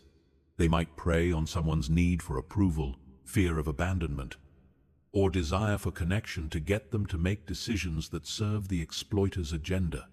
Emotional exploitation often targets people who are emotionally needy, insecure, or going through difficult life transitions when their emotional defenses are down. The exploiter presents themselves as emotionally supportive while actually taking advantage of the other person's emotional vulnerability. Protecting yourself from emotional exploitation requires developing strong emotional boundaries and a clear sense of your own values and interests. You need to be able to distinguish between genuine emotional support and support that comes with hidden strings attached. You need to be willing to walk away from relationships or situations where your emotional needs are being used against you. The third dark side pattern is narcissistic emotional intelligence. Some people develop sophisticated emotional skills not to connect authentically with others, but to maintain their own ego and get the admiration and attention they crave. They become expert at reading what others want to hear and presenting themselves in ways that generate positive responses. Narcissistic emotional intelligence can be very seductive because these individuals often seem extremely charming, understanding, and emotionally sophisticated, but their emotional attunement is entirely self-serving. They're not actually interested in your emotional experience, except as it relates to their own needs for validation and control. The key to recognizing narcissistic emotional intelligence is noticing whether the person shows genuine interest in your experience when it doesn't directly benefit them. Do they remember details about your life that aren't relevant to their own interests? Do they provide emotional support when you need it, but they don't get anything from it? Do they acknowledge their own emotional mistakes and limitations? The fourth dark side pattern is emotional enabling. This happens when someone uses their emotional intelligence to help others avoid necessary growth and change. They might be so good at providing emotional comfort and support that they inadvertently prevent others from developing their own emotional skills and resilience. Emotional enabling often comes from good intentions, the desire to protect others from emotional pain. But it creates dependency relationships where the other person doesn't develop their own emotional intelligence because they rely on someone else to provide emotional regulation and support. The most common form of emotional enabling is rescuing others from the natural consequences of their emotional choices. Instead of allowing someone to learn from their emotional mistakes, the enabler swoops in to fix the situation or provide comfort that prevents learning from occurring. The fifth dark side pattern is emotional perfectionism. Some people become so focused on managing emotions correctly that they lose touch with the natural, messy, imperfect reality of human emotional experience. They try to control their own emotions and others' emotions to avoid any discomfort or conflict. Emotional perfectionism creates artificial, sterile relationships where genuine emotional expression is suppressed in favor of maintaining emotional harmony. It prevents the kind of authentic emotional exchanges that create real intimacy and connection. The antidote to emotional perfectionism is developing tolerance for emotional messiness and conflict. Real emotional intelligence includes the ability to navigate difficult emotions and challenging conversations, not just the ability to maintain artificial emotional peace. The sixth dark side pattern is emotional bypass. This happens when someone uses emotional intelligence concepts to avoid dealing with practical realities or taking necessary action. They might focus so much on processing emotions and creating emotional understanding that they never address the actual problems that need to be solved. Emotional bypass often looks like wisdom and emotional sophistication, but it's actually a form of avoidance. Instead of taking action to change problematic situations, the person endlessly processes the emotions around the situation without ever addressing the underlying causes. The key to avoiding emotional bypass is maintaining balance between emotional processing and practical action. Emotions provide valuable information, but they're not the only information you need to make good decisions and create positive change in your life. Understanding these dark side patterns doesn't mean becoming cynical about emotional intelligence or suspicious of emotionally intelligent people. Most people who develop emotional intelligence use it constructively and ethically. But understanding the potential for misuse helps you develop discernment about when and how to trust emotional information, both from yourself and from others. The ultimate protection against the dark side of emotional intelligence is developing your own emotional intelligence to a high level. When you understand how emotions work and how emotional skills can be used, you're much less likely to be manipulated or exploited. You can recognize authentic emotional connection versus artificial emotional performance. You can distinguish between support that serves your growth and support that keeps you dependent. Most importantly, you can commit to using your own emotional intelligence in ways that serve everyone's highest good, rather than just your own immediate interests. Ethical emotional intelligence creates win-win outcomes where everyone benefits from emotional interactions. It builds trust, creates genuine connection, and contributes to the emotional well-being of everyone involved. Chapter 15. The complete transformation. Everything you've learned in this journey through emotional intelligence means nothing unless you actually implement it. Most people consume information about self-improvement like entertainment. They enjoy learning about it. They feel temporarily inspired. But they never do the work required to actually transform their emotional reality. Don't be one of these people. Real transformation happens through consistent daily practice, not through one-time insights or motivational moments. Emotional intelligence is like physical fitness. It requires ongoing effort to develop and maintain. You can't go to the gym once and expect to be physically fit for life, and you can't read about emotional intelligence once and expect to be emotionally intelligent forever. The first phase of your transformation involves establishing foundational practices that will support your emotional development over time. This means creating daily habits that increase your emotional awareness, improve your emotional regulation skills, and strengthen your ability to read and respond to others' emotions effectively. Start with a daily emotional check-in practice. Set aside 5 minutes each morning to assess your current emotional state. Identify any emotional patterns you want to be aware of during the day, and set an intention for how you want to show up emotionally. End each day with a brief review of your emotional experiences, noting what you handled well and what you want to improve. Develop a regular mindfulness or meditation practice that helps you observe your thoughts and emotions without being controlled by them. This doesn't have to be complicated. Even 10 minutes of focused breathing or body awareness each day will significantly improve your emotional intelligence over time. Create triggers throughout your day to remind yourself to pause and assess the emotional climate around you. This might be every time you enter a new environment, before important conversations, or whenever you notice emotional reactivity in yourself or others. The second phase involves deliberately practicing your emotional intelligence skills in low-stakes situations before applying them in high-stakes contexts. This is like practicing scales before performing a concert. You need to develop fluency with basic emotional skills before you can use them effectively in challenging situations. Practice reading emotional signals by people, watching in public places.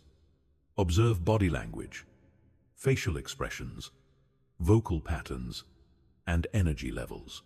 Try to guess what people might be feeling, and then notice whether their subsequent behavior confirms or contradicts your impressions. Practice emotional regulation techniques when you're experiencing mild emotions rather than waiting until you're overwhelmed. Use breathing techniques when you're slightly stressed. Practice reframing when you're mildly disappointed. And experiment with different approaches to see what works best for you. Practice emotional communication by having low-stakes emotional conversations with friends or family members. Share something you're feeling in a clear, non-reactive way, and notice how it affects the quality of your connection. The third phase involves applying your emotional intelligence skills in increasingly challenging situations. This is where you develop the confidence and competence to use emotional intelligence when it really matters. In difficult conversations, high-pressure situations, and complex relationship dynamics. Start by identifying one area of your life where improved emotional intelligence would make the biggest difference. This might be a specific relationship, work situation, or personal challenge. Focus your practice efforts on developing the specific emotional skills that would be most valuable in that context. Gradually expand your practice to include more challenging situations and relationships. Each time you successfully apply emotional intelligence skills in a difficult situation, you build confidence in your ability to handle future challenges. The fourth phase involves teaching and mentoring others in emotional intelligence. This is not just about helping others. Teaching emotional intelligence to others dramatically accelerates your own development. When you have to explain these concepts and help others apply them, you deepen your own understanding and identify areas where you need continued growth. Look for opportunities to share what you've learned with people who are interested in developing their emotional intelligence. This might be formal teaching or mentoring, or it might be informal support and guidance for friends, family members, or colleagues. Remember that teaching emotional intelligence requires modeling it consistently. People learn more from watching how you handle emotional situations than from listening to what you say about emotions. Your behavior becomes your teaching, so make sure you're demonstrating the emotional skills you want others to develop. The fifth and final phase is integration. Making emotional intelligence such a natural part of who you are that you don't have to think about it consciously. At this level, emotional intelligence becomes automatic. You naturally notice emotional dynamics, regulate your own emotions effectively, and respond to others in emotionally intelligent ways without having to consciously apply techniques. This level of integration takes years of consistent practice, but it's worth every moment of effort. When emotional intelligence becomes second nature, you operate from a completely different level of effectiveness in all areas of life. Your relationships become deeper and more satisfying. Your work becomes more impactful and fulfilling. Your personal resilience becomes unshakable. But integration doesn't mean you stop growing. Even master-level emotional intelligence can be refined and deepened throughout your lifetime. There are always new emotional challenges that will stretch your capabilities, new relationships that will require different emotional skills, and new levels of emotional wisdom to discover. The journey of emotional intelligence is not a destination you reach, it's a way of life you choose. Every day, you get to decide whether you'll operate from emotional unconsciousness or emotional wisdom. Every interaction is an opportunity to practice emotional intelligence. Every challenge is a chance to deepen your emotional capabilities. Most people will never take this journey. They'll continue living as prisoners of their unconscious emotional patterns, wondering why they can't create the life and relationships they want. But you have the knowledge and tools to choose a different path. The question is, will you actually use them? Will you do the daily work required to transform your emotional reality? Will you persist through the inevitable challenges and setbacks that come with any significant change? Will you commit to becoming the emotionally intelligent person you're capable of being? Your emotional intelligence doesn't just affect you. It affects everyone whose life you touch. When you develop emotional wisdom, you become a source of emotional stability and growth for others. You help create emotional environments where people can thrive. You model what's possible when someone commits to emotional mastery. This is bigger than personal development. This is about contributing to a more emotionally intelligent world where people understand themselves and each other more deeply, where conflicts are resolved through emotional wisdom rather than emotional reactivity, and where human potential can be fully realized. The transformation starts now, not tomorrow, not next week, not when you have more time or motivation. Now, your emotionally intelligent life is waiting for you to claim it.